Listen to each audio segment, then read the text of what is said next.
Ladies and gentlemen, NANE NANE has been trending on X actually for the past more than 10 days. And today as we speak, it is among the top trending hashtags on X. Now, this clearly indicates the Gen Zs and millennials who work with what we call the hashtags.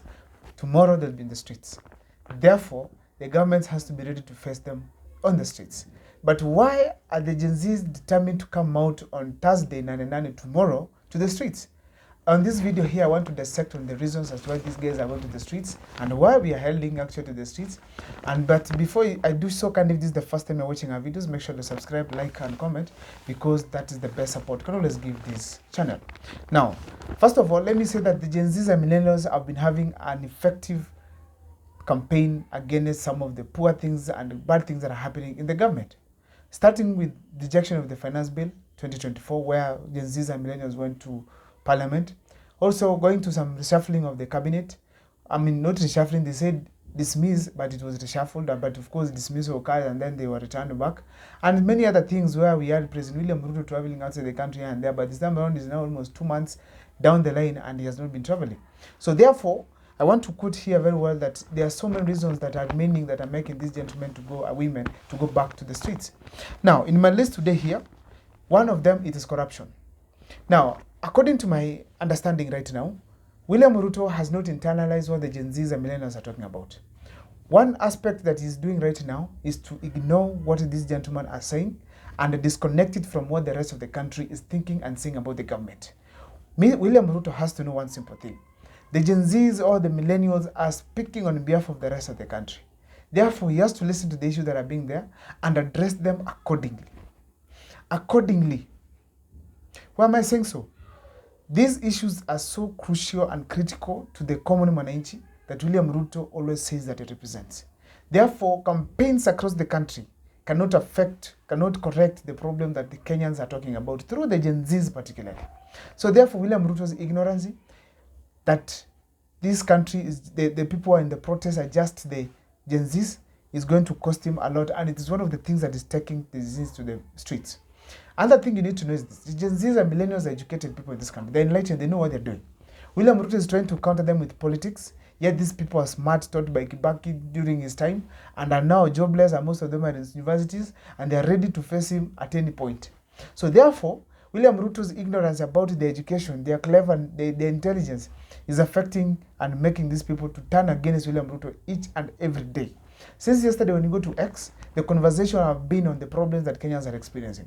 And when you listen to these problems people are talking about, be it the selling of JKIA, be it the increment of school fees across the country, be it the issue to do with the NHIF, be it the issue to do with the IDs that are not released, be it the issues of poor communication from the government, be it the issue to do with corruption that I've just mentioned, you can realize that these people know what they are saying, and that is what is driving them to the streets tomorrow on NANE NANE. Now, as we speak today here, another thing I feel personally that is happening, that is affecting these gentlemen and women to go back to the streets, is the issue of the extravagance from the government. William Ruto movements across the country is expenditure of public funds for no reason. Going to launch a small road with $1 million plus funds, moving across the country with millions of money being spent on the transport of the president and his crew. That one is really probably not understood by the old generation, but the young generation are seeing as a waste of public funds. A road can be launched by a cabinet secretary, but the president opts to be there by himself. That means it's campaigning. And these campaigns are affecting people to come to the streets. Why am I saying so? Whenever William Ruto goes there, he shows his level of ignorance of what the Gen Zs and millennials are talking about. He shows that he's not addressing or not ready to address the problems that Gen Zs and millennials are talking about. He shows the promises that he has been making ever since, repeating them, and these gentlemen are analyzing what they are saying and saying he's just doing the same things. Therefore, he has not changed, and that's why we have to go to the streets. So therefore, William Ruto has to know that he is the major mobilizer of the people to go back to the streets. Another thing I want to say here, it is incompetence. Incompetency that the Gen Zs and millennials were saying before has not changed. William Ruto was told by the Gen Zs that we want competent people to take up the seats in the cabinet secretary seats, dockets. Unfortunately, William Ruto did not listen to them, and when he was reappointing, he brought in quacks, people who don't have an experience, majorly on various dockets like Opio and I. But of course, only Mbadi is actually more knowledgeable in his docket. But most of these people are not experienced, are not even aware of what is happening. If you talk about competence again, look at an example of Murkomen. Murkomen, who failed in the Ministry of Roads. He has been transferred to the Ministry of Sports. How do you expect miracles to happen? If you listen to what was happening, because Gen Zs and millennials listen to what is being said by these leaders, Alfred Mutua is completely incompetent to become a cabinet secretary, but again, the Labour docket. Therefore, it is very clear that William Ruto has still maintained incompetent people in government to produce better results. It can't work at all.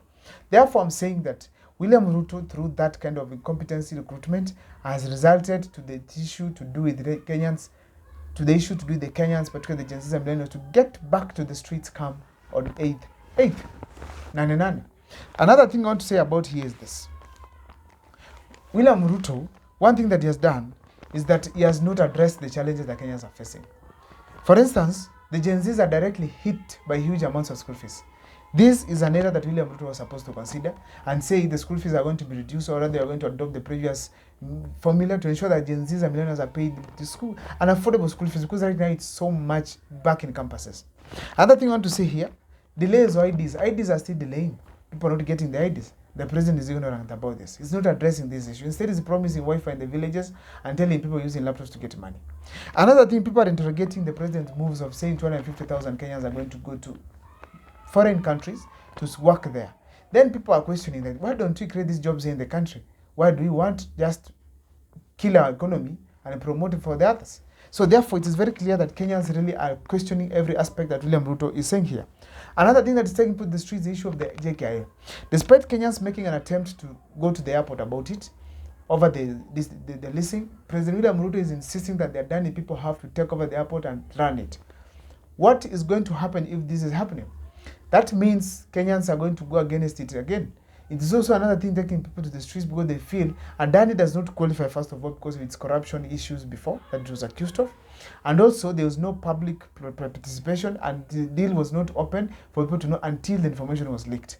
Therefore, it is very clear that the Gen Z and millennials know what is happening in JKI, and that's why they're going there. Lastly, I'm also talking about still ignorance, where the president is just taking political strategies to ensure that he has tackled the issues that the Kenyans are raising.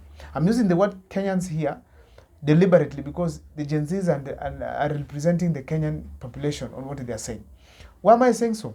The president has not addressed the issue to do with cost of living, but instead is bringing Raila Amolo Odinga's people. He's trying to use a stand perception that is not going to apply on these gentlemen and women who are going back to the streets. And checking on what is happening, probably Gen Zs and millennials are going to go to the streets not just tomorrow, but many other times. I had a thought in a video that Raila Amolo Odinga might help, but tomorrow after these people have come out to the streets, we are going to probably learn what is happening there and see if they are going to succeed or not. But from where I stand, if William Ruto is not going to do things as per to the Gen Zs and millennials, who are the majority in this country, probably there are going to be so many protests in the country, and that will cripple the economy and cripple William Ruto's progress in terms of management. Probably the journeys making across the country, they are not going to make any sense if William Ruto is going not to address this issue. Why am I saying so? These issues are so minute that if William Ruto just says a word, some of them will be changed. The issue to do with school fees, the issue to do with medication, the issue to do with vaccinations in the hospitals. These are things the president can just say once and they'll happen, but he has chosen to ignore that. Now, but Kenyans are keeping on interrogating what he's saying.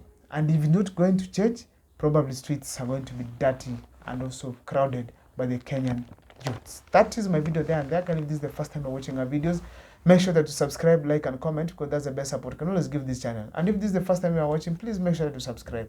If you are my returning subscriber or supporter, kindly thank you so much. Keep following for the videos we do here, because that's the best support you can always give this channel. See you next time. My name is Abel Mukwa.